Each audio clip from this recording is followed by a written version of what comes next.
बाबा की हुंकार और रावण का पलटवार।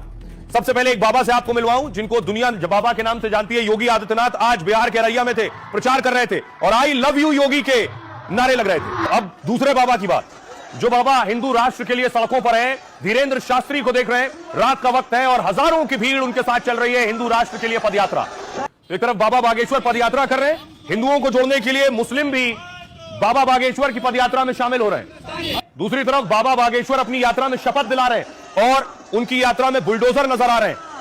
ये तस्वीर आप देख रहे हैं, बाबा बागेश्वर की यात्रा आगे बढ़ रही है। जहां तक नजर जाएगी आपको लोगों की भीड़ नजर आएगी। लोग आते हैं उनसे मिलने के लिए, उनसे आशीर्वाद लेने के लिए, उनके आगे दंडवत हो जाते हैं। और देखिए बुलडोजर लाइन से कतार में खड़े, कई दर्जन बुलडोजर खड़े हैं बाबा के स्वागत के लिए और बुलडोजर से ही फूलों की बारिश हो रही। बाबा बागेश्वर की यात्रा में शामिल होने आज पहुंचे अनिरुद्धाचार्य और शपथ भी दिलाई। दूसरी तरफ बाबा बागेश्वर का विरोध शुरू हो गया है। भीम आर्मी सड़कों पर उतरी है और बाबा बागेश्वर का पुतला जलाया है उनकी पदयात्रा के खिलाफ। देखिए बाबा बागेश्वर के विरोध में बड़ी भीड़ जुटी थी भीम आर्मी की। सड़कों पर उतरी पुलिस ने वाटर कैनन का इस्तेमाल किया, लोगों को खदेड़ा। हंगामा है, बवाल है और आगजनी है। मध्य प्रदेश के दतिया में बाबा बागेश्वर का विरोध हुआ। चंद्रशेखर रावण की भीम आर्मी ने खुलेआम बाबा बागेश्वर का विरोध शुरू कर दिया है। पहले चौराहे पर बाबा का पुतला जलाया गया, उसके बाद जमकर बवाल मचा। देखते ही देखते बीच सड़क पर मारपीट शुरू हो गई। पुलिस ने लाठीचार्ज किया तो स्थिति संभलने की जगह और बिगड़ गई। चंद्रशेखर रावण पहले भी बाबा बागेश्वर को धमका चुके हैं, तो क्या इस बार भी प्लान के तहत सब किया गया है या विरोध की वजह कुछ और है? हालांकि मध्य प्रदेश में जो भी हुआ हो, सनातन एकता पदयात्रा में लाखों लोग शामिल हो रहे हैं। कि आखिर विरोध क्यों हो रहा है बाबा बागेश्वर की यात्रा का?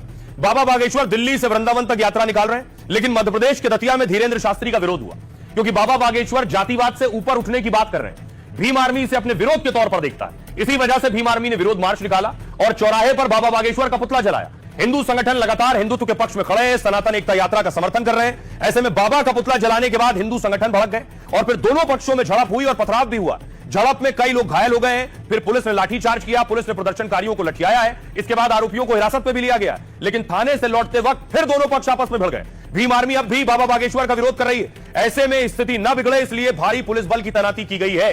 तो बाबा की यात्रा में सिर्फ हिंदू नहीं, बहुत से मुसलमान भी दिखाई दे रहे हैं बाबा के समर्थन में। तस्वीर में आपको दिखाता हूं, बाबा के हक में नारेबाजी भी हो रही है, उनके स्वागत की तैयारी भी हो रही है, उनकी यात्रा में शामिल होने भी जा रहे हैं। दूसरी तरफ यात्रा में शामिल होने की भी तैयारी है, वहीं यात्रा भी निकल रही है।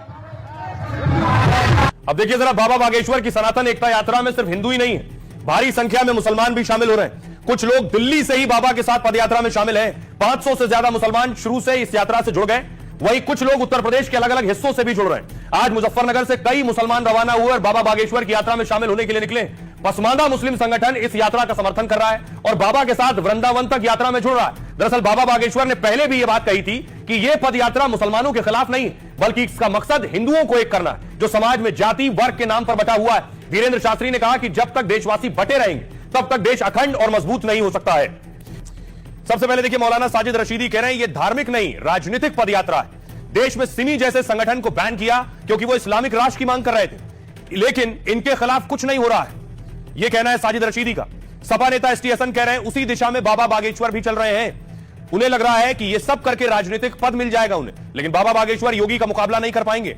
शाहबुद्दीन रिजवी कह रहे हैं हम ना हिंदू राष्ट्र बनने देंगे ना इस्लामिक राष्ट्र। भारत एक संवैधानिक देश है जहां सब बराबर है। बाबा अपने हिंदू राष्ट्र वाले प्लान में सफल नहीं होंगे।